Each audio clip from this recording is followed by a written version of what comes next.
பாஜகவின் கிளை கழகம் அதிமுக என அவதூறு பரப்புகிறார் முதலமைச்சர் ஸ்டாலின். காங்கிரஸ் கட்சியின் அடிமை திமுக என சத்தியமங்கலம் கூட்டத்தில் ஸ்டாலினுக்கு எடப்பாடி பழனிசாமி பதிலடி.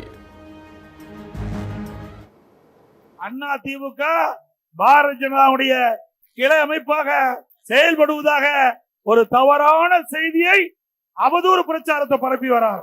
திமுக கட்சி அடிமை கட்சி, காங்கிரசுக்கு அடிமை. மின்சாரம், குடிநீர் போன்றவற்றுக்கு வரி மேல் வரி போட்டு மக்களை வாட்டி வதைக்கிறது திமுக அரசு. அதிமுக தேர்தல் வாக்குறுதிகளை பட்டியலிட்டு எடப்பாடி பழனிசாமி பேச்சு. ஸ்டாலின் அவர்கள் ஆட்சிக்கு வந்த பிறகு மின் கட்டண உயர்வு, 62% மின் கட்டண உயர்வு, குடிநீர் வரி உயர்வு, நகராட்சியில் குப்பைக்கு வரி, இப்படி வரி மேல் வரி போட்டு மக்களை வாட்டி வதைக்கிற அரசாங்கம். பிரதமர் மோடி, அமித்ஷாவின் பருப்பு தமிழ்நாட்டில் வேகாது என துணை முதல்வர் உதயநிதி காட்டும். பாஜகவின் முரட்டு அடிமை எடப்பாடி பழனிசாமி என விமர்சனம்.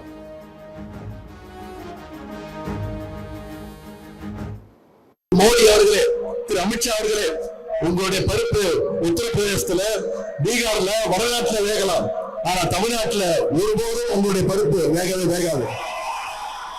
இன்னைக்கு மோடிக்கு ஏற்ற அடிமையாக இன்று திரு எடப்பாடி பழனிசாமி அவர்கள் ஒரு சிறந்த அடிமையாக விளங்கிக் கொண்டிருக்கிறார்.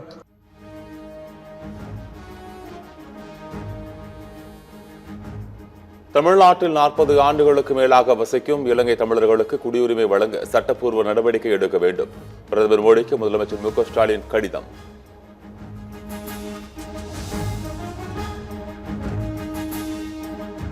மகளிர் உரிமை தொகை 5000 ரூபாய் நிதி வழங்க ஆதி திராவிட நல நிதியை பயன்படுத்தியதாக கூறுவது தவறு. எஸ்சி எஸ்டி நிதியை வேறு திட்டங்களுக்கு பயன்படுத்தவில்லை என தமிழ்நாடு அரசு விளக்கம். நைஜீரியாவில் ஆயுத குழுவினர் சரமாரியாக நடத்திய துப்பாக்கி சூட்டில் 46 பேர் உயிரிழப்பு. 3 கிராமங்களுக்குள் ஆயுதங்களுடன் புகுந்த கும்பல் வெறிச்செயல்.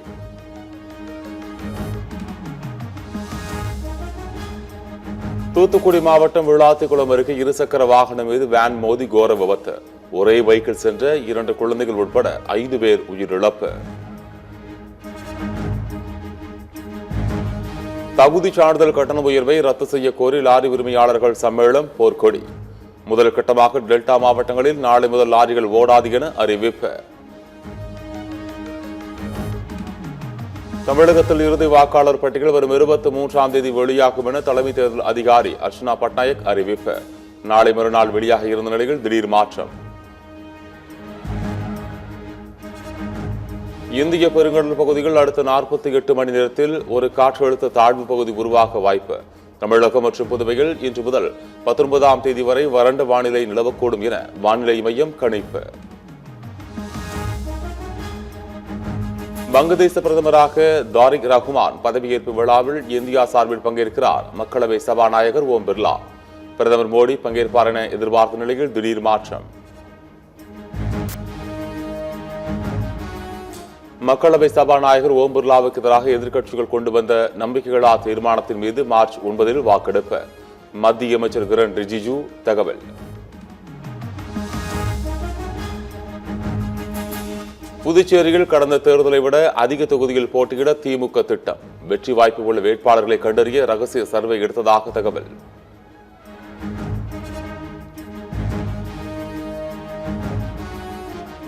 இந்தியா அமெரிக்கா வர்த்தக ஒப்பந்தம் விவசாயிகளுக்கு எதிரானது என்ற ராகுல் காந்தி குற்றச்சாட்டுக்கு மத்திய அமைச்சர் அமித்ஷா மறுப்பு. ராகுல் காந்தி பொய் தகவல்களை பரப்புவதாக குற்றச்சாட்டு.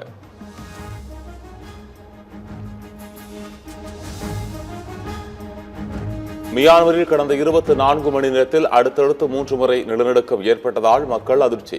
சேத விவரங்கள் குறித்து அதிகாரிகள் ஆய்வு.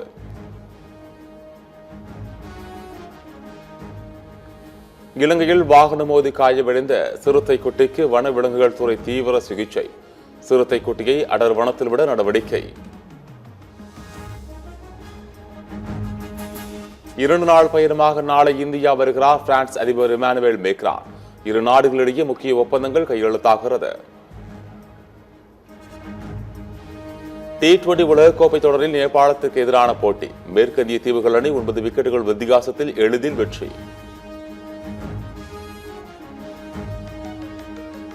பாகிஸ்தானுக்கு எதிரான T20 உலகக்கோப்பை போட்டிகள் இஷான் கிஷன் அதிரடி ஆட்டம். 40 பந்துகளில் 77 ரன்கள் விளாசி அசத்தல்.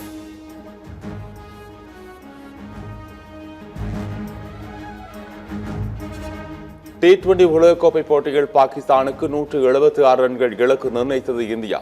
முதலில் களமிறங்கிய இந்திய அணி 175 ரன்கள் எடுத்தது.